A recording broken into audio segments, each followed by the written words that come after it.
primeiro escalão recebe hoje o jornalista, escritor e professor da Fundação Getúlio Vargas, João Vilaverde. O João acaba de lançar, em parceria com o economista e empresário José Márcio Rego, o livro Bresser Pereira, Rupturas do Pensamento, que é uma autobiografia de Luiz Carlos Bresser Pereira, um dos principais economistas brasileiros, um dos mais críveis e renovados economistas do país. O João tem na bagagem uma experiência de diversos anos como repórter político em Brasília, trabalhou no jornal Valor Econômico, no estado de São Paulo, e hoje atua também como professor da Faculdade Getúlio Vargas. É membro de diversas entidades, passou pela Columbia University em Nova York como pesquisador visitante, é formado, é especializado em administração pública e governo, e atualmente é doutorando em administração pública e governo também na Fundação Getúlio Vargas. Muito obrigado, João. Vamos falar do livro, das suas atividades agora como escritor. Vamos retomar também o seu período como repórter político em Brasília e a sua nova atividade como professor na Fundação Getúlio Vargas. Para participar dessa entrevista com o João Vilaverde, eu convidei o jornalista Delcy Lima, que é publicitário, jornalista, professor de telejornalismo das Faculdades Integradas Alcântara Machado durante 25 anos, é coordenador de cursos de marketing e comunicação da Universidade de Estácio de Sá e também diretor do programa Código de Honra, que foi exibido pela TV Justiça. Obrigado, Delcy. Obrigado, João. Vamos começar. João, eu gostaria de começar a entrevista perguntando o seguinte: o Bresser Pereira foi ministro da Fazenda no governo José Sarney, participou também como ministro do governo Fernando Henrique Cardoso, e ele lidou em Brasília, nesse período, com a esquerda, com a direita. Quais as lições que podemos depreender deste período do economista Luiz Carlos Bresser Pereira, enquanto ministro de Estado em Brasília? O que você pode dizer sobre isso? E de repente, o que você pode falar para estabelecer um pêndulo de equilíbrio econômico, político, social junto à sociedade brasileira a partir da experiência do Bresser Pereira? Obrigado, João. Tudo bem. Obrigado, Caetano. Obrigado, Delcy. É um prazer estar aqui no programa. Aceitei de bom grado e estou confortável desde a partida. Tem muita coisa que a gente pode depreender dos períodos históricos em que o Bresser foi ministro de Estado em Brasília. Ele foi ministro do José Sarney, como você destacou bem, foi ministro da Fazenda, governo civil, o primeiro governo civil democraticamente eleito, ainda que pelo colégio eleitoral, depois de 21 anos de regime militar. E depois ele foi ministro 2 vezes nos 2 governos do Fernando Henrique Cardoso, 2 vezes eleito em primeiro turno, voto direto. O Bresser, quando ele foi ministro da Fazenda, em 1987, a gente estava atravessando um período crítico, né? A gente estava começando a fazer a Constituição, então a Constituinte estava a plenos vapores. Sim. Esse é um período histórico que a gente não pode jamais esquecer. A gente tinha convivido com uma Constituição ditatorial, que foi a Constituição de 67, depois emendada em 69, uma Constituição que não teve nenhuma participação da população brasileira. Homens e mulheres não optaram nada para fazer aquela Constituição. Já em 87, quando o ministro da Fazenda era o Bresser, aquela era uma Constituição, como é a que a gente tem até hoje, democrática. A gente pode não gostar, a gente pode gostar de algumas partes dela, não de outras, mas ela, todo mundo apitou. Confederações e federações empresariais, centrais sindicais de trabalhadores, organizações sociais, de médicos sanitaristas, de professoras e professores, todo mundo estava lá, de Partido Comunista ao PDS, que tinha dado ensejo à ditadura. Todo mundo que tinha uma voz se fez ouvir naquele período. No entanto, tinha um governo para tocar, que era o governo do qual o Bresser era o ministro da Fazenda. Então, havia uma enorme pressão sobre o governo e sobre ele em específico de esquerda, de centro, de direita, todo mundo querendo uma parte do butim. E faz parte, democracia é isso. Então, ele sofria muita pressão para aumentar os gastos naquele período. No entanto, o país estava convivendo com quase hiperinflação. Não era possível aumentar os gastos. Ele queria, inclusive, fazer um ajuste fiscal. É sempre difícil fazer ajuste fiscal, mais difícil ainda em período de constituinte. Além de tudo, o governo Sarney tinha cometido um grande erro, que o próprio Sarney reconheceu depois diversas vezes, que ele se arrepende de ter feito o que ele fez, que foi ter declarado a moratória da dívida externa. Na hora que ele declarou a moratória da dívida externa, que era um problema muito grave no Brasil naquele período, os credores internacionais, nos Estados Unidos, na Europa, não queriam conversar com o Brasil. Então, o Bresser tinha que retomar as conversas com os credores internacionais. E tinha mesmo, não tem jeito. Então, um período muito complicado. E no governo Fernando Henrique, muito diferente. Difícil, é sempre difícil fazer governo no Brasil, mas muito diferente. O Bresser foi por 4 anos ministro da Reforma do Estado. A missão dele, ele concluiu fazendo uma emenda constitucional que foi aprovada no Congresso Nacional, está lá na Constituição, ele que escreveu, permitindo que o Estado fosse mais produtivo, mais ágil. E depois ele foi ministro da Ciência e Tecnologia, também do governo Fernando Henrique. Um outro período histórico difícil, como sempre é, mas um período mais leve do que no governo Sarney. Para concluir, Caetano, o que eu acho que tem de grande lição daqueles 2 períodos muito diferentes, mas que a gente pode tirar de hoje, é o seguinte: pressão sempre há. Pressão é do jogo. Democracia é pressão. O Estado, e quem está lá no Estado, está lá para receber pressão, para assimilar a pressão e para saber dialogar com a sociedade em relação a essa pressão. Perfeito. João, se você não sabe lidar... Diga. Não, antes de passar a palavra para o Delcy, no seu livro, o Bresser Pereira revela que teve algumas decepções no governo enquanto ele foi ministro do Sarney e de Fernando Henrique Cardoso. Você pode falar rapidamente sobre isso? Quais são essas decepções? Ou quais foram? Sem dúvida. No governo Sarney, a principal decepção que ele teve foi dentro do próprio PMDB, que era o partido do qual ele era filiado.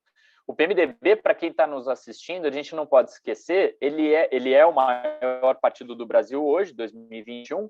Em 1987, ele era disparado o maior partido do Brasil. Em número de filiados, em importância, Ulisses Guimarães, que era o presidente da Constituinte, era do PMDB, o José Sarney, presidente da República, era do PMDB, e a principal dificuldade que ele teve foi do próprio PMDB não querer fazer o ajuste fiscal. Já no governo Fernando Henrique Cardoso, as principais dificuldades que ele encarou foram com a esquerda, que tinha uma dificuldade grande de negociar a reforma do Estado que ele estava tentando fazer. Depois isso mudou e a relação ficou muito boa, mas naquele período isso foi bastante complicado, porque ele tentava negociar a reforma que ele queria fazer e, de fato, ele fez. Ele tentava, ele ligava para a CUT, ligava para os sindicatos, mas o pessoal não dava muita trela, não. Programa João Delcy Lima, por gentileza. Primeiro, eu quero agradecer o Caetano Berdac, um grande amigo, a gente tem feito uma trajetória legal aí, no programa Código de Honra que eu dirijo, ele já várias vezes levou convidados para participar do programa, e agora é uma honra estar me convidando para participar desse bate-papo aqui com você, tá, João? Também primeiro queria te agradecer. Prazer é todo meu, Delcy. Eu recebi o livro do Caetano, estou dando uma lida no livro aqui. Legal.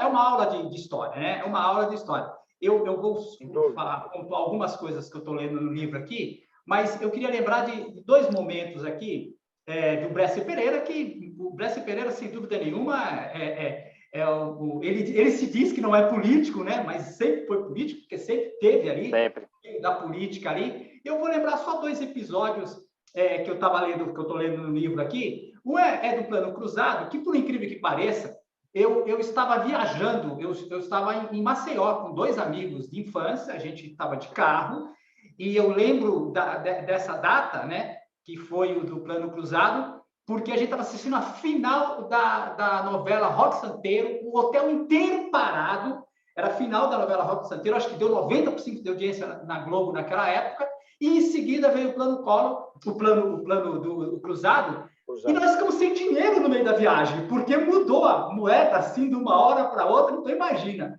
2 adolescentes, tinha 18 para 20 anos, a gente estava fora, eu sou de São Paulo, a gente estava em Maceió nesse dia, e aí veio o RV, ninguém entendeu nada, aquela confusão. E isso, ele conta os trechos no livro ali, e depois também o Fernando Henrique Cardoso, a amizade, o relacionamento dele com o Fernando Henrique Cardoso, no Plano Real, né? Que aí acabou fazendo o Plano Real que estamos até hoje. Mas a minha pergunta aqui não é nem basicamente sobre o Bresser, né, do livro que você acabou de fazer agora, mas eu sou formado em jornalismo, né, e fui professor universitário, mas uma das coisas que me fascinam no jornalismo são as entrevistas. Então, eu queria que você contasse, porque no livro está aquilo que pode ser falado, ou seja, aquilo que o Bresser revelou. Só que naquela conversa, né, de bastidores ali, tem algumas intrigas, algumas coisas. No livro, que tem perguntas e respostas, né, você faz junto com o parceiro também, quanto jornalista também, tem perguntas e respostas. Teve em algum momento saias justas ou coisas que o Bresser falou assim, olha, isso daqui não vou contar nesse momento porque pode ser que mude a história. E ele acredita que ele tem assuntos para falar que muda a história mesmo. Então, eu queria que você falasse essa sua trajetória de fazer essa entrevista com ele, que deve ter terminado muito tempo para fazer isso. Vamos contar um pouquinho como é que foi a dinâmica disso, a curiosidade de um jornalista e de um professor universitário. Muito legal, Delcy. E adorei ouvir tua história pessoal de como é que foi quando teve o Plano Cruzado. Para quem está nos assistindo, deve lembrar, e quem não lembra não tem problema nenhum, a gente teve uma série de planos, né? O Cruzado foi apenas o primeiro deles. A gente teve o Plano Cruzado, Cruzado 2, Plano Bresser, Plano Verão, Plano Collor, Plano Collor 2, até o Plano Real chegar e ser um sucesso, né? O Plano Real é um sucesso tremendo. A gente saiu de inflação de 2.553% em 93 para inflação de país normal a partir de 94. Né? Bem, tendo dito isso, Delcy, o livro, ele como você reparou bem, ele é em perguntas e respostas. Ele é um livro de entrevista. A gente gastou quase 3 anos fazendo Esse é um formato pioneiro, né, João? Todas elas foram... É um formato pioneiro, essa autobiografia de perguntas e respostas. Eu não... Talvez seja, Caetano. Eu acho que uma ideia que foi fundamental desse formato foi porque o meu coautor, o José Márcio Rego, professor da GV também, ele fez, pela Editora 34, que publicou o livro, alguns livros nos anos 90, infelizmente livros que ficaram... hoje você encontra em sebo, são livros importantíssimos, livros muito bons, chamado Conversas com Economistas Brasileiros. E esses livros, ele faz diversas conversas com diversos economistas brasileiros, perguntas e respostas. Então, a ideia veio dali de, assim, vamos emular esse formato, só que dessa vez específico ao Bresser. O Bresser completou agora 87 anos, tem uma trajetória riquíssima, a gente ainda deve falar mais sobre isso, você que manda, mas voltando ao ponto do Delcy, a gente abordou o professor Bresser em 2017 para tentar fazer esse livro, e o Bresser nos contou que ele tinha diversas vezes amigos e amigas dele falado, pô, Bresser, você foi ministro 3 vezes, para 2 presidentes, 40 anos de Pão de Açúcar, 60 anos como professor da GV, viajou o mundo, União Soviética, China, do Deng Xiaoping, você tem tanta coisa para contar, por que você não escreve uma autobiografia? E o Bresser sempre disse o seguinte, história para contar eu sei que eu tenho, mas eu não tenho tempo para escrever uma autobiografia, eu quero fazer outras coisas, né? Sim. E aí a gente falou, pô, Bresser, o jeito da gente fazer isso e esse é o ponto do Delcy, é fazendo entrevista. Você não vai precisar escrever, a gente vai fazer perguntas sobre a sua trajetória e você vai falar, e depois a gente decupa e organiza em temas, enfim, deu um trabalho imenso, né? Porque são 87 anos de história num livro de 400 páginas. Mas ficou menos trabalhoso para ele, porque ele não precisou escrever e organizar os pensamentos, ele respondia perguntas para nós, né? Claro que dá trabalho para ele, porque ele tinha que responder uma por uma e tal. Sobre temas sensíveis, ele cumpriu a palavra dele como sempre. Ele disse, vocês podem perguntar o que vocês quiserem. Pode perguntar o que vocês quiserem. E eu vou, na medida do possível, tentar responder e tal. Tiveram vários momentos sensíveis que a gente depois precisou decidir como é que faz e tal, porque ele que tinha que dar o sinal verde, né? As histórias são dele, pertencem a ele. E uma dessas histórias sensíveis é quando ele conta umas conversas dele com o Fernando Henrique, quando ele era ministro, o Fernando Henrique era o presidente da República, sobre o Pedro Malan, colega do Bresser como ministro, foi ministro da Fazenda do Fernando Henrique, e é um momento sensível do livro, que ele contou, está na entrevista, está gravado, e a gente abordou para saber se sairia mesmo, e ele disse, manda ver, sinal verde. Então, foi uma coisa positiva desse processo todo, que tomou 4 anos da minha vida, de 2017, o livro está saindo agora, 2021, foi o fato do Bresser ter cumprido como ele falou. Vocês podem perguntar o que vocês quiserem, e o que eu falar vai sair. E assim foi, Delcy. Agora, o Bresser, João, ele no livro, ele reconhece que os governos petistas, me corrija se eu estiver errado, não reconhecem, não dão muitos créditos às ideias dele. Tem um desconhecimento sobre as ideias dele. Estou correto? Ele revela isso no teu livro? Fala sim, Caetano. Porque o Bresser, desde que ele saiu do governo Fernando Henrique, ele saiu do governo Fernando Henrique no final de 99. Aí isso ele é muito ruim, não é? Eu vejo isso como um item, um quesito um pouco negativo nessa relação Bresser-Pereira e o Partido dos Trabalhadores. Ele deixa o governo Fernando Henrique no fim de 99, vai para Oxford e está sempre estudando, né? E aí ele volta para o Brasil no ano 2000 e volta para a GV. E a partir do ano 2000 ele começa a desenvolver essa teoria que ele deu o nome de novo desenvolvimentismo, que é uma oposição ao velho desenvolvimentismo dos anos 50, do Getúlio, do Juscelino e tal. Ele diagnostica aquilo como se fosse o desenvolvimentismo clássico. Perfeito. E o que ele está teorizando desde o ano 2000, então já tem 21 anos que ele está fazendo essa reflexão, ele chama de novo desenvolvimentismo. O governo do PT implementou uma estratégia de política econômica no primeiro mandato do Lula que é idêntica ao do Fernando Henrique. É igual, sem tirar nem pôr. No segundo mandato do Lula, aí foi diferente. Foi quando sai o Antônio Palocci, entra o Guido Mantega, é quando ele tem uma mudança de pessoal mesmo, uma mudança de estratégia. E do segundo mandato do Lula, incluindo depois o governo Dilma Rousseff, a estratégia mudou. O Bresser chama aquela estratégia que o PT colocou de pé de social-desenvolvimentismo. E o PT diz que é de novo desenvolvimentismo.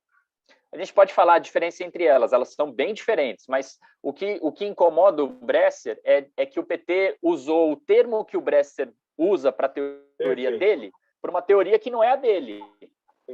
E aí fica parecendo que o governo do PT foi das ideias do Bresser, mas não foi.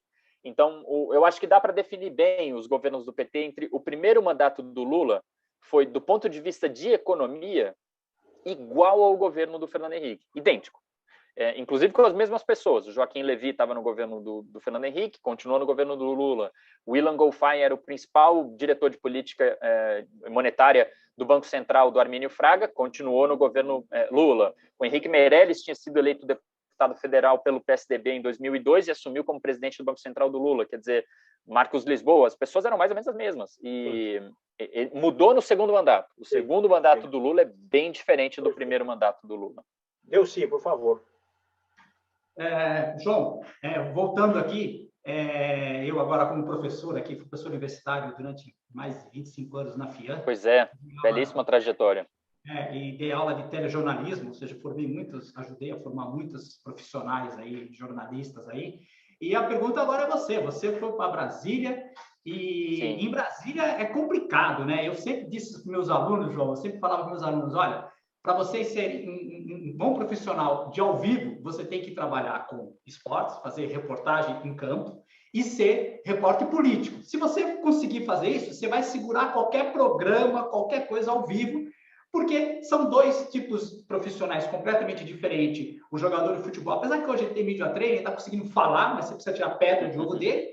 E o político é um ser à parte, né? Em Brasília, você pergunta o nosso amigo Lula, Maluf, que o diga quando você pergunta uma coisa, ele responde outra coisa, né? Então, eu queria que você contasse essa experiência de você como repórter em Brasília, né? Aí a gente estava brincando aqui no começo da nossa transmissão de que em Brasília exige estar de terno e gravata, né? O repórter é diferente de campo ou de qualquer outra editoria, né? Essa sua experiência de Brasília te ajudou, eu acredito que te ajudou bastante com esse livro que você fez e o outro livro que você fez sobre a Dilma também, As Pedaladas. Sim. Aí, né? Então, acho que essa aproximação com o poder E vamos, eu não sei, eu sou um leigo na área econômica, mas eu acredito que o Brasil tem formado muitos bons economistas, né? Você citou vários nomes, independentes, se o Guido era do PT, se não era do PT, se o Meirelles, hoje está no governo aqui do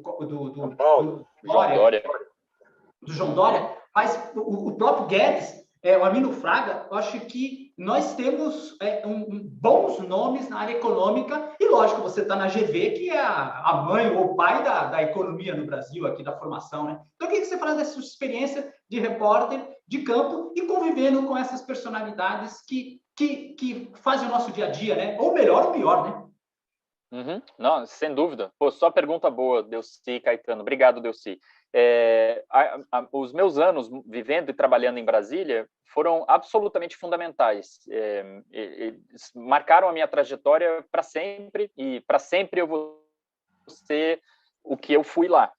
Posso voltar a trabalhar em Brasília como jornalista, posso voltar a trabalhar em Brasília em algum governo, a vida está para ser escrita. Mas o período que eu vivi lá foi um período absolutamente fundamental para a minha trajetória e para a minha percepção de como que as coisas são, né?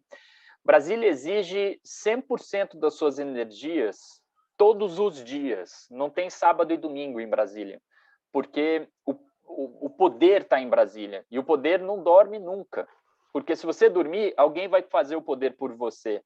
Então, você trabalha 100% do tempo. E Brasília combina também o top do top, em todas as áreas. Quem é deputado federal batalhou muito para ser eleito, porque é uma competição ferrenha em todos os estados.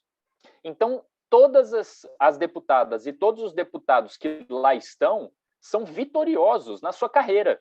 A carreira dessa pessoa é ser político. Se ela chegou lá, ela é um vitorioso.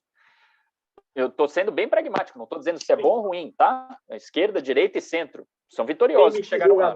Para senador, sem emitir julgamento. Para ser senador, mais difícil ainda.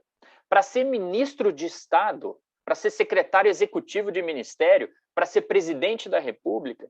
Então, toda essa máquina é uma máquina de pessoas que são profissionais no que fazem e sabem que estão no olho do furacão. Sabem disso.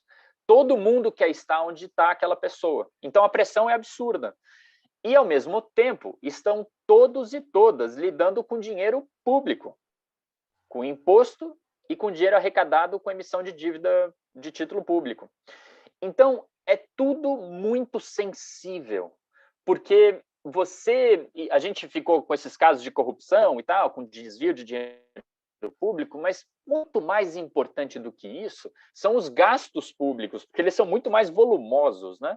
Então, o uso de dinheiro para pagar aposentadoria, o uso de dinheiro para pagar seguro-desemprego, o uso de dinheiro para pagar uma ponte, o uso do dinheiro público, ele é muito sensível, porque ele é arrecadado do dinheiro de um sujeito em situação de rua que compra um saco de batata frita com dinheiro de esmola.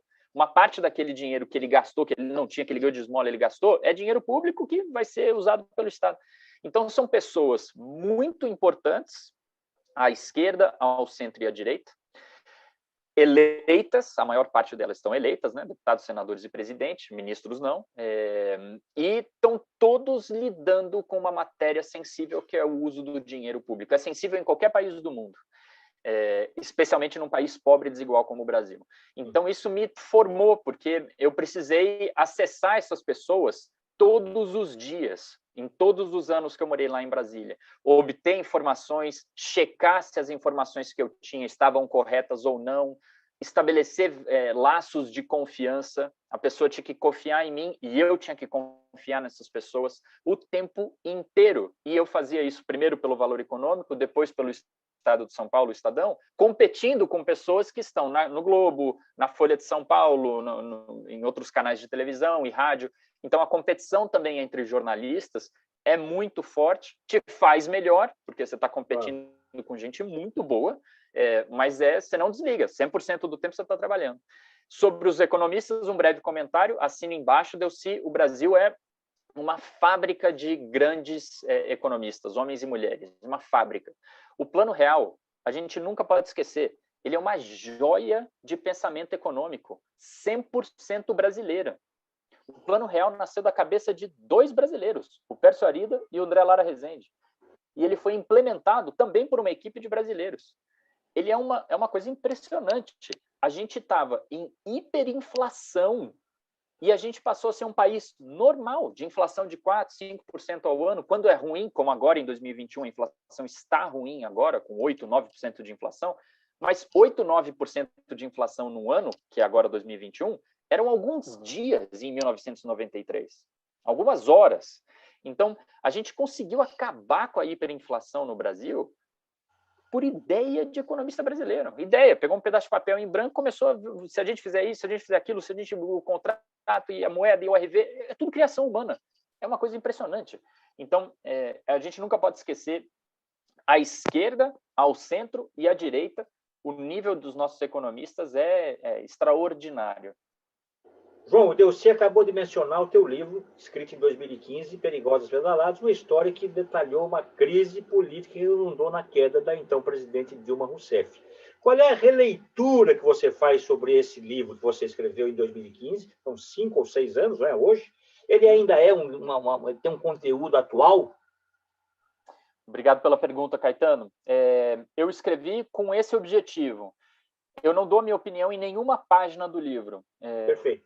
E eu não dei minha opinião em nenhuma ocasião desde então e também não vou dar aqui. Eu sei que você não me perguntou, mas se perguntasse eu não daria. Porque eu trabalhei nesse processo do impeachment da Dilma Rousseff o tempo inteiro como repórter. Todo aquele período eu fui repórter. Eu não era pago para dar minha opinião. Esse é o papel de colunista e de comentarista, que depois eu fui exercer. No ano passado eu fui colunista da revista Época, aí eu era pago para dar minha opinião, aí é outra coisa. No governo Dilma Rousseff, eu era pago para dar informação. Eu era repórter. Reportar. Relatar e reportar. E a mesma coisa vale para jornalismo esportivo, por exemplo. Eu sou Botafogo. E falo isso tranquilamente porque não trabalho com jornalismo esportivo e nem nunca vou trabalhar. Nada contra, mas não é a minha praia. Se eu sou Botafogo. Se eu falo que o Flamengo jogou mal, por mais que eu olhe o Flamengo e falo que o Flamengo jogou mal, quem sabe que eu sou Botafogo vai falar, ele só falou que o Flamengo jogou mal porque ele é Botafogo. Ou o contrário, que seja. A mesma coisa vale para a política. Se as pessoas falam, o João é assim, ou o João é assado, toda e qualquer coisa que eu fizer vai ser lida neste diapasão. E isso é péssimo. Então, o livro que eu escrevi, o Perigosas Pedaladas, Caetano, essa pergunta é ótima, porque ela permite falar sobre isso. Eu não dou minha opinião em nenhum momento. O que eu faço é trazer informação. A defesa da Dilma Rousseff disse isso, segundo o advogado-geral da União, que eu tive acesso pleno a ele. Uma pessoa da minha confiança, o advogado-geral da União no governo Dilma Rousseff. E, do outro lado, também, a acusação contra Dilma Rousseff, que queria e foi bem sucedida em tirá-la do cargo, dizia isso. E eu tinha laços de confiança com os dois lados. E o livro, então, portanto, eu suspeito e torço, claro, mas eu tenho viés, porque eu escrevi o livro, que ele permanece verdadeiro para quem tem interesse em entender melhor o que aconteceu ali. Quem quer formar sua opinião. Peraí, o que aconteceu? Quem fez o quê? Porque o final da história todo mundo sabe, é que nem o Titanic. Você começa a assistir o filme do Titanic, você sabe que no final ele vai afundar. No governo de Dilma Rousseff, todo mundo sabe que no final ela vai cair. A questão é como que aconteceu? Quem fez o quê? E aí você pode terminar o livro e falar, eu discordo, acho que ela não deveria cair, ou termina o livro e pensa, concordo, eu acho que ela tinha que cair. A opinião, cada um tem a sua, mas o meu papel ali foi desempenhar o de entregar a informação. Eu sei. Olá, João. Eu aqui de novo vou fazer uma provocação para você aqui, tá? Eu dirijo o programa Código de Honra e nós fizemos um programa e num dia anterior nós almocei junto com o Miguel Reale Júnior, né? Que estava participando do almoço e ele estava dando a entrada no impeachment que surgiu ali toda aquela junto com a Janaína ali, né? Das pedaladas perigosas ali da Dilma. Uma perguntinha para você aqui. Corremos o risco de ter umas pedaladas aqui, não na parte econômica, mas em outros sentidos, com o atual presidente aqui, também sem juízo de valor, independente da posição política ou não. Hoje nós estamos aqui envoltos numa CPI, que para mim ela tem um objetivo dessa CPI, E eu queria saber, hoje o João Vilaverde escreveria um livro, Pedaladas, Perigosas Pedaladas, barra a tal assunto, presidente, independente, que é o Bolsonaro, ou o que fosse hoje? Nós corremos esse risco hoje? Sim e não, Delcy. Quanto a especificamente pedaladas fiscais, o risco é baixíssimo por uma questão um tanto evidente. Como a Dilma caiu por isso, nenhum presidente vai fazer isso de novo. Isso não. Então, nesse sentido do sim e não, esse é o não. De pedalada fiscal, igual ao que aconteceu, nenhum presidente vai fazer. O Temer não fez, o Bolsonaro não está fazendo, e eu suspeito que seja o Lula, o próximo presidente eleito, seja quem for, pedalada fiscal não fará, porque compreendeu que aquilo não está certo. Aliás, a própria defesa do governo Dilma Rousseff admitiu que era ilegal. Mas reforçava que isso não era o suficiente para tirar do cargo a presidente da República. Não era a responsabilidade dela, mas do ministro da Fazenda dela. Essa foi a defesa dela. Só estou falando em voz alta o que é formal, o que é dado, né? Agora, o sim. Que pode ter impeachment do atual presidente? Pode, sem dúvida alguma. Não será por conta de pedalada, será por outra razão. Mas, sem dúvida alguma, presidente da República pode ser afastado do cargo. É constitucional, é legal. Desde que tenha cometido um crime de responsabilidade. E quem decide isso? Não sou eu, não é o Delcy, não é o Caetano, não é você que está assistindo. É o Congresso Nacional. Tudo isso está na Constituição. Então, se o Congresso Nacional entender que o atual presidente da República cometeu crime de responsabilidade, seja na sabotagem da vacinação, né? Seja em não usar máscara e promover a aglomeração social no meio de uma pandemia, seja o que for, se o Congresso Nacional entender que esses atos, ou outros que eu não tenha descrito, são crimes de responsabilidade e, portanto, passíveis de afastamento do cargo, ele pode e deve, de acordo com o Congresso, ser afastado do cargo. Quem decide é o Congresso e está na Constituição. Então, a gente pode, sem dúvida alguma, concordar ou discordar do Congresso. A gente pode olhar o Congresso Nacional, afastar o Fernando Collor da presidência da República por conta de um Fiat Elba e falar, eu não concordo com isso. Pode, todo mundo tem esse direito de discordar do Congresso Nacional. No entanto, o que o Congresso Nacional fez com o Collor, o que o Congresso Nacional fez com a Dilma e o que o Congresso Nacional pode fazer com o Bolsonaro é absolutamente constitucional, é legal. O Congresso pode fazer isso. O que não pode é a sociedade ou tanque tirar presidente eleito. Isso não pode, mas o Congresso pode. Perfeito. Bom, voltando à autobiografia do Luiz Carlos Bresser Pereira, eu gostaria que você falasse um pouco sobre o papel protagonizado pelo Bresser Pereira no Grupo Pão de Açúcar. Ele trabalhou no Grupo Pão de Açúcar, foi sócio do Abílio Diniz. O que representou a presença do Bresser Pereira no Grupo Pão de Açúcar? Qual foi a importância do papel que ele desempenhou durante décadas no Pão de Açúcar? Ótima pergunta também. Todas as perguntas, Caetano e Delcy, muito boas. Obrigado. Sobre o Pão de Açúcar, o Bresser foi por mais de 40 anos sócio do Abílio Diniz no Pão de Açúcar e o Abílio já deixou, inclusive, registrado para a história que as duas pessoas mais importantes para a história do Pão de Açúcar são ele e o Bresser, que ele chama de Luiz Carlos, né? Porque eles são amigos há muitos anos. O Bresser ele entrou para o Pão de Açúcar em 1962, finalzinho de 61, começo de 62, o Pão de Açúcar tinha uma loja, um mercado só, e estava prestes a abrir a segunda loja quando o Bresser foi chamado, e o Bresser foi chamado pelo Abílio, que foi aluno da Fundação Getúlio Vargas, não aluno do Bresser, mas aluno da Fundação, e ele foi chamado pelo Abílio porque o Bresser sempre teve essa agilidade de pensamento, e ele falou, me ajuda a divulgar, me ajuda a ter ideia de como é que a gente divulga a abertura da segunda loja. O Bresser fez esse trabalho pontual, a segunda loja abriu, foi um sucesso, o Abílio gostou, eles se deram bem imediatamente no campo pessoal, e a partir de 63 ele é convidado formalmente a fazer parte do Pão de Açúcar e aceita. E de 63 até pouquíssimo tempo atrás, até o comecinho da última década, até os anos 2011, 2012, o Bresser trabalhou no Pão de Açúcar. Ele só deixou o Pão de Açúcar quando foi ministro de Estado, claro, porque aí é conflito de interesse. Quando ele era ministro de Estado, ele não fazia parte do Pão de Açúcar. Tirando essas oportunidades oportunidades, foi lá. E eu acho que é digno de nota, Caetano, também dentro da sua pergunta, o episódio do sequestro do Abílio. O Abílio Diniz ele foi sequestrado. Sem dúvida, eu me lembro muito bem desse período, desse episódio. Pois é, ele foi sequestrado por criminosos, né? No final de 89, bem na época do segundo turno das eleições entre o Collor e o Lula. E ninguém sabia onde estava o Abílio, ele ficou num endereço incerto e tal.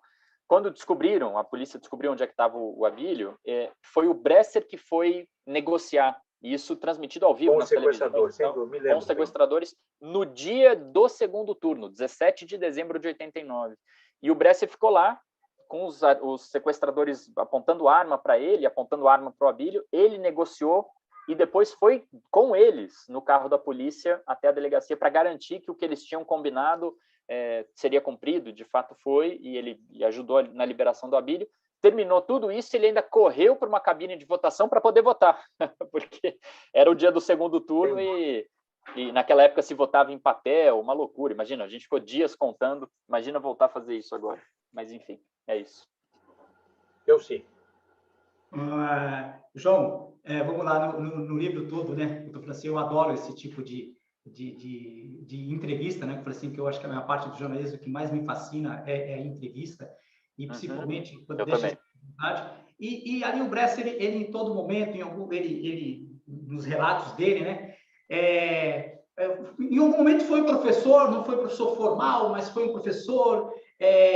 Mas eu estou falando assim, às vezes ser professor, as pessoas às vezes confundem ser professor aquele que vai para a sala de aula, que fica ali na sala de aula todos os dias. E não, professor somos nós que estamos aqui nessa live, quem está aprendendo com o seu posicionamento, com as suas questões, do Caetano, que foi um excelente... Todos nós. Sempre trabalhou com assessoria de imprensa. Então, eu queria trazer você um pouco para cá, porque você agora está enveredando, ou não, você é um estudioso, né? Você hoje participa do grupo da GV, você está lá no mestrado, fazendo seus trabalhos, estudou fora do Brasil, e eu também, hoje, eu me formei na FIA em Publicidade, em Jornalismo, e valorizo muito essa profissão de professor, que eu acho que é quando a gente aprende algumas coisas, quando a gente fala. Eu tenho orgulho de falar dos meus alunos que hoje estão fazendo sucessos, que ganharam a vida aí em todos os Globo, Bandeirantes, Folha, Estado, o que me deixa muito feliz. Fantástico. Eu queria que você falasse um pouquinho sobre a profissão de ser professor, de estar hoje coordenando os cursos lá na GV. E depois, no segundo momento, eu vou fazer uma outra pergunta que é mais relacionado ao EAD. Mas eu queria que você falasse isso, dessa sua participação hoje, nessa outra área que imagino que para você também é fascinante. É totalmente fascinante, Delcy, eu concordo totalmente contigo. É fundamental, né? A gente está falando de uma carreira de professora e de professor que é o que forma a nossa vida, né? Eu sou pai de uma criança pequena que está voltando a frequentar a escola agora e ele já tem lá a professora dele, assim como nós tivemos. A gente tem uma das grandes vitórias da redemocratização do Brasil foi colocar todas as nossas crianças na escola. Tanto que o nosso problema é outro, é de dar qualidade para o ensino, mas na escola todas estão. Não era verdade quando a ditadura militar acabou, né? A maior parte das crianças não ia para a escola. Então, ter professor forma a nossa vida, forma o nosso caráter. A gente, desde os tempos iniciais, de 3, 4 aninhos de idade, a gente tem uma professora para olhar, tem um professor para ver.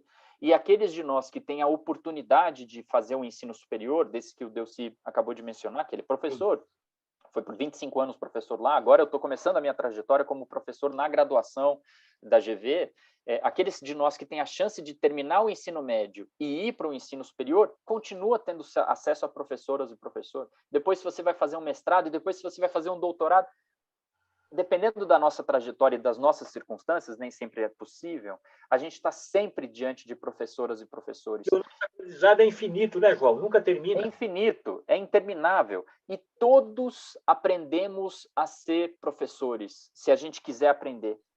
Porque é a forma da didática, é como transmitir o conteúdo, é saber exercer a empatia, é olhar no rosto do outro e perceber se a pessoa está de fato entendendo o que você está falando, e aí você tenta de outro jeito, é fazer uma piada para deixar a pessoa relaxada, à vontade com você. Isso tudo tudo são técnicas da vida, é de viver. Todo mundo que vive, né, e tem um mínimo de empatia, um mínimo de humanidade, gostar de gente, é possível de ser um bom professor. Então, eu subscrevo integralmente, Delcy.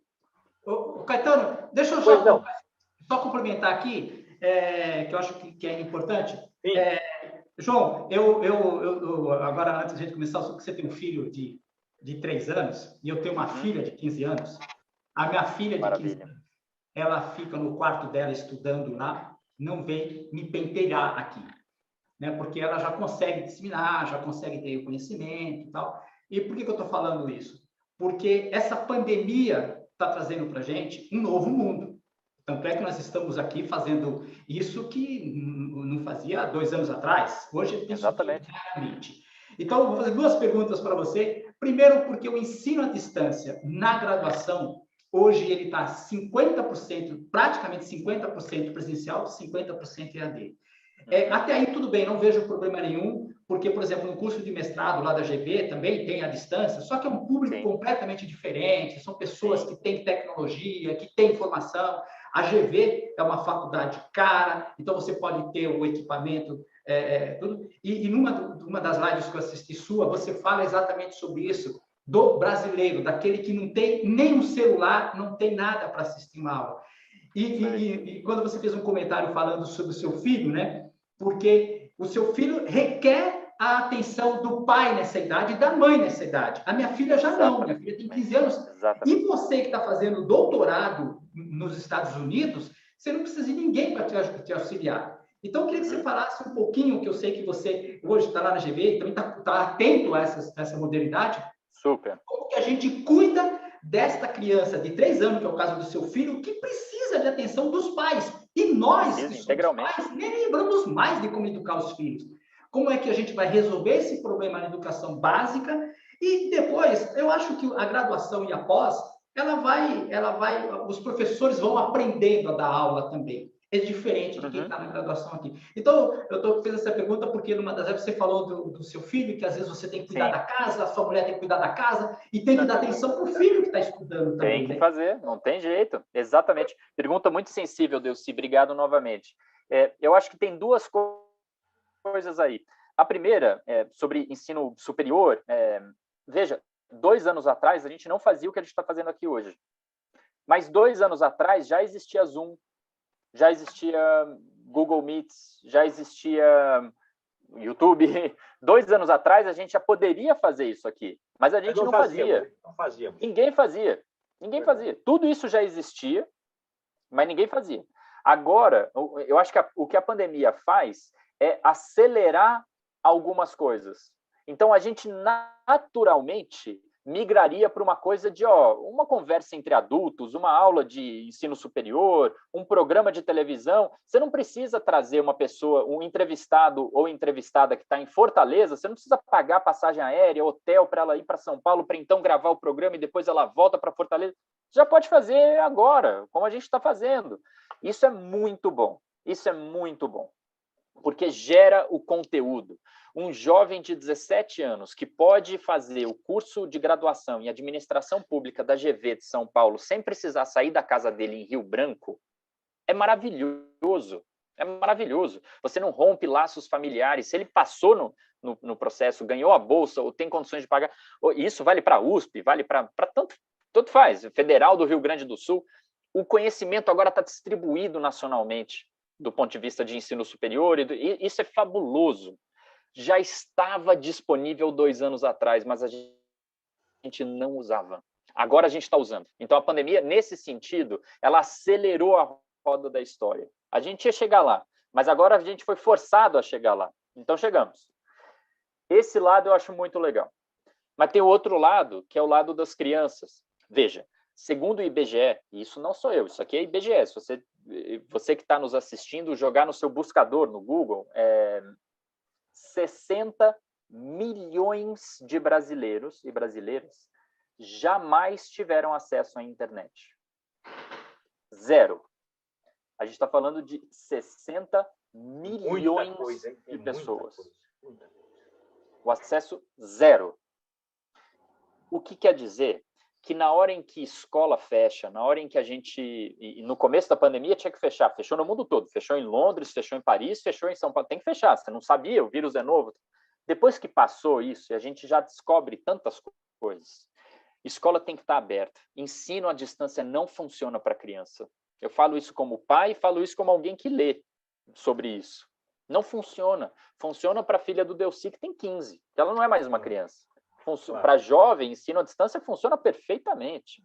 Pode ser chato, de vez em quando é bom ter um contato com as pessoas, sem dúvida alguma. Mas para criança de 4, 5 anos, vai ficar olhando a professora fazer gracinha no computador? Não dá. Fora que não tem computador para 60 milhões de pessoas. Não tem Wi-Fi, não tem internet, não tem. Então, isso é uma coisa que escancara a desigualdade que tem no Brasil. Pandemia é difícil na Dinamarca. Pandemia é ainda mais difícil no Brasil, porque nós somos um país pobre. A pandemia nos lembra o quão pobre nós somos, o quão desiguais nós somos. Nós temos 14 milhões de pessoas que estão buscando... O quão despreparados estamos, né, João? Para lidar totalmente despreparados. Então, esse papo que a gente às vezes vê de algumas vozes na sociedade brasileira falando mas tem que ter homeschooling, inclusive falando em termo em inglês, é um disparate, é totalmente descolado da realidade brasileira. Uma coisa é ensino superior, ou mesmo ensino médio, para quem tem a chance de usar o Wi-Fi e computador, para quem tem 15, 16 anos de idade, funciona perfeitamente. A cabeça já está formada, você já sabe fazer tudo, isso, aquilo. Se você tiver dor de barriga, você sabe resolver sozinho. Agora, se você tem 4, 5 aninhos, se você tem 7 aninhos, você está sendo alfabetizado, você está aprendendo a escrever teu nome, não dá. Simplesmente não dá. Então, esse é um problema que está muito mal resolvido e a gente não vê nenhum debate nas autoridades, especialmente na autoridade federal, nesse sentido. E é uma crítica que tem que ser feita, a gente não pode ignorar. A gente não está, hoje no Brasil, debatendo educação de qualidade e como fazer as crianças que estão fora da escola estarem na escola e aprenderem. A gente está debatendo escola sem partido, religião, isso não tem nada a ver com escola, isso tem nada a ver com escola. João, no livro, vocês usam, né? Você, o José Márcio Rego, o professor Luiz Carlos Bresser Pereira, vocês usam o termo ruptura. Por que ruptura? O que vocês querem dizer com esse termo, rupturas do pensamento, que é cessamento, descontinuidade? Qual é a importância deste termo no título do livro? Excelente. É uma ideia do próprio Bresser, como sempre. É uma das pessoas mais criativas com quem eu já tive contato pessoal, é impressionante. E, aliás, é importante dizer, esse livro também foi fundamental ter sido todo feito antes da pandemia, porque as entrevistas foram todas presenciais. Eu e o Zé Márcio em frente ao Bresser, na casa dele, fazendo pergunta. É o tipo de coisa, quando você vai acessar a memória, você vai contar histórias do passado de uma pessoa, qualquer que seja essa pessoa, o digital é um pouco mais complicado. Para esse tipo de conversa que a gente está tendo aqui, o digital é maravilhoso, mas quando a gente vai falar de vida íntima, vida particular e outras coisas do passado, você tem que estar junto. A energia humana tem que estar junto. É presencial. Então, tendo dito isso, esse termo veio do Bresser, o Rupturas, e vem da trajetória dele. Quando ele, Pércio Arida, André Lara Rezende, Edmar Baixa, Pedro Malan e outros economistas começaram a falar de inflação inercial, era uma ruptura. Ninguém falava disso. O Brasil tinha um problema de inflação no governo militar, os presidentes militares e os seus ministros não tinham a menor ideia de como resolver aquilo. E aí, de repente, um grupo de economistas da GV de São Paulo e da PUC do Rio de Janeiro começou a estudar aquilo e falar, isso aqui é uma inflação inercial, e aí a gente tem que fazer isso, e para resolver vai precisar fazer isso, ou não, vai ter que começar a discordar e tal, isso, aquilo. É uma ruptura de pensamento, é um jeito novo de pensar. Agora, quando ele fala do novo desenvolvimentismo, é uma nova ruptura. Ele pode estar certo, ele pode estar errado, mas é uma ruptura, ele tá oferecendo um jeito novo de pensar sobre um problema colocado, que é o fato da economia não estar crescendo no Brasil há muitos anos. Ele está oferecendo uma ideia, é uma ruptura. Então, a ideia da ruptura do pensamento vem disso, de ele está sempre ou parte de um grupo, como foi o grupo da inflação inercial, ou agora mais sozinho, e aí depois outros economistas, homens e mulheres, se associando a ele, com o novo desenvolvimentismo, mas são rupturas, ele está oferecendo mudanças na forma de pensar, esteja ele certo, esteja ele errado, só botando em prática para saber. Antes de passar a palavra para o Delcy, qual foi o papel do José Márcio Rego, João, nesta parceria com você na elaboração, na implementação desse livro? Qual foi a participação efetiva do professor José Márcio Rego nessa obra? Caetano, o Zé Márcio sem ele não teria esse livro. Ele, inclusive, é um cara que... Importante falar sobre ele. Vocês escreveram o livro, fizeram essa parceria muito bem alinhada, coordenada. É importante dizer qual foi o papel do professor Rego. Perfeito, Caetano. Perfeito. Muito, muito generoso da sua parte. Me permite falar um pouco do Zé Márcio. O Zé Márcio foi absolutamente fundamental para esse trabalho. Sem ele, não teria o livro. Ponto final. Eu poderia parar aqui. Sem ele, não teria o livro. O Zé Márcio, ele é um amigo do Bresser há muitos anos. Ele foi aluno do Bresser na GV. O Zé Márcio, a graduação original dele é administração pública. Ele foi aluno do Bresser no final dos anos 70. E desde então, ele é próximo do Bresser. Eles são amigos pessoais, né? Sim. Eu acabei construindo essa amizade com o Bresser durante a produção do livro, mas no começo do projeto não era. Era uma relação de fonte e jornalista. Eu ainda estava terminando eu tinha acabado de sair, fazer esse pit stop que já está durando 6 anos do jornalismo. Eu acho que um dia eu vou voltar, mas eu tinha acabado de voltar de Brasília, eu tinha acabado de deixar o Estadão, então eu ainda estava muito jornalista, eu já tinha entrevistado o Bresser outras vezes, 100% como jornalista, e o Zé Márcio ofereceu essa candura, né, essa proximidade de amizade. E a outra coisa é que a gente se complementa, e isso é muito legal em fazer entrevista em 2 pessoas. É muito, muito, muito especial. Especialmente quando são 2 pessoas que se complementam, né? Porque o tipo de pergunta que eu fazia era muito diferente do tipo de pergunta que o Zé Márcio fazia, e obviamente vice-versa. Então, isso permite uma conversa muito boa, em que o Bresser, no caso era o Bresser, mas podia ser qualquer pessoa, quando você recebe 2 pessoas te fazendo perguntas diferentes, você acessa áreas diferentes do seu cérebro. É muito rico, né? É claro que entrevistas como o do saudoso Geneton Moraes Neto são maravilhosas. Grande jornalista. Grande Geneton, Roberto Dávila e tantos outros que fazem entrevistas sozinho. Eu também fiz incontáveis sozinho. Faz parte de fazer entrevista sozinho. Mas se você puder fazer em dupla, eu acho que dupla é o limite. 3 já começa, parece uma coisa meio inquérito. Pegando carona na sua colocação, é a primeira vez que eu faço o programa com o Delcy. Estou sentindo uma excelente sintonia com o Delcy. Funciona bem, exatamente. As perguntas se complementam, as perguntas que o Caetano faz são de um jeito, as que o Delcy faz são de outro. Exatamente. E o papo flui muito melhor. Muito melhor. É muito fluido. Fica fluido.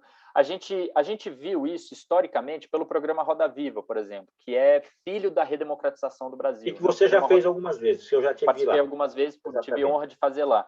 O Roda Viva é de 86, a redemocratização é de 85. Eles nasceram juntos. E o Roda Viva é isso, são diferentes homens e mulheres fazendo pergunta para a mesma pessoa. E sempre vem coisa diferente. Então, eu e o Zé Márcio fizemos essa parceria. Ele é um amigo do peito e ainda temos outros projetos juntos aí para fazermos. Delcy, vou pedir para você fazer uma pergunta breve, vão responder também com brevidade, que o nosso tempo está terminando. A palavra é sua, Delcy, por favor. Então, João, só para a gente fazer essa ruptura aqui, né? Que você essa ruptura, exatamente.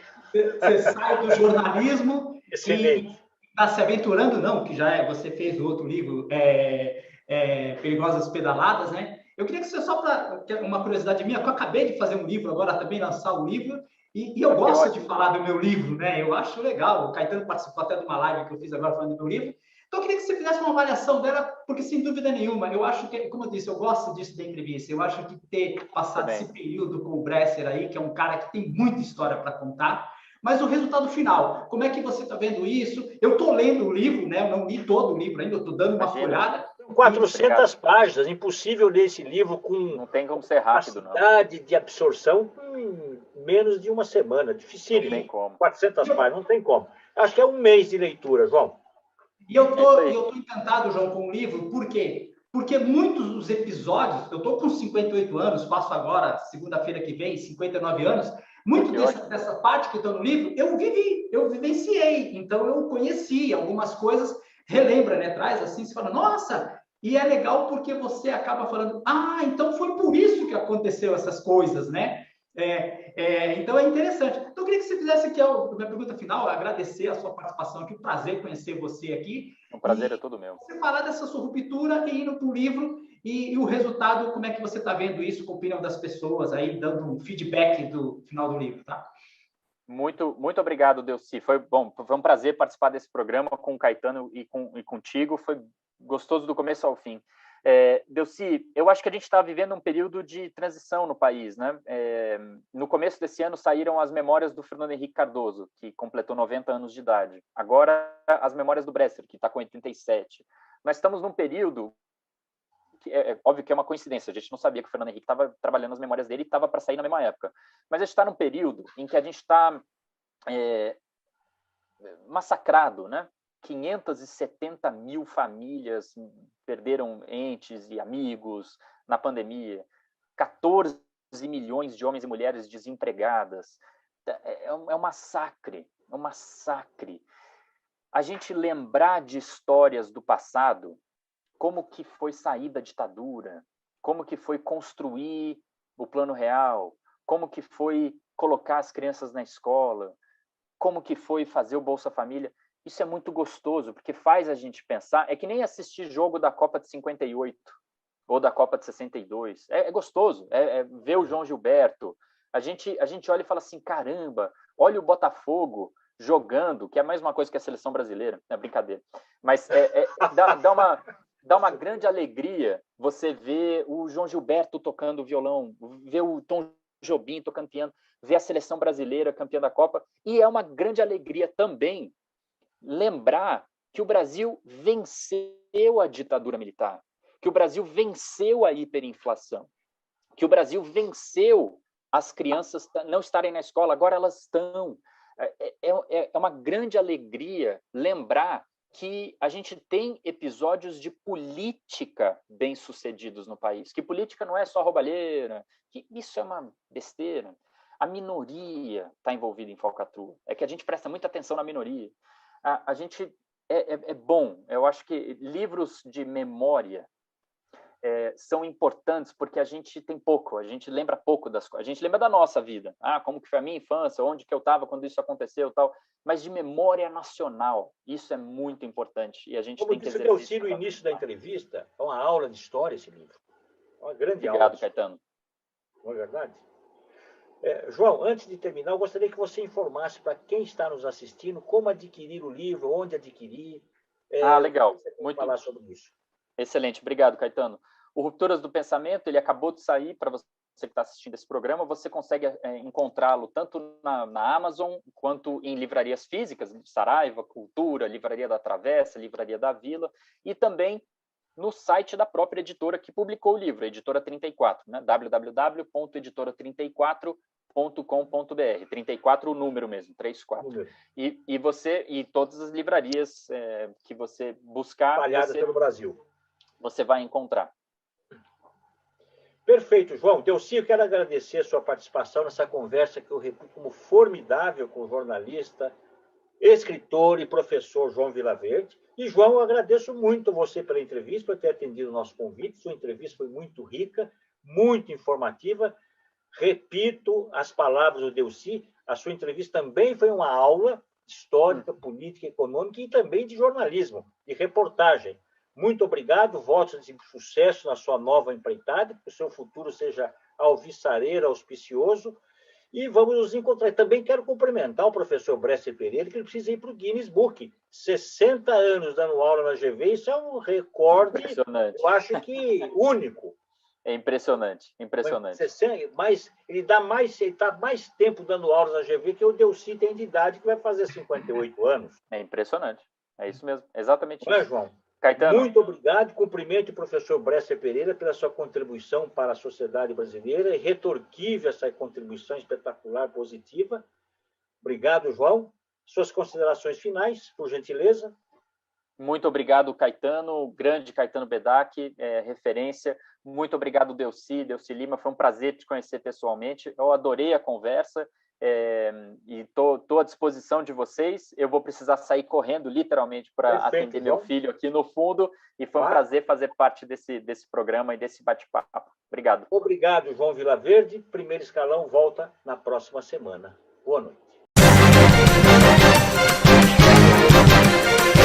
Thank you.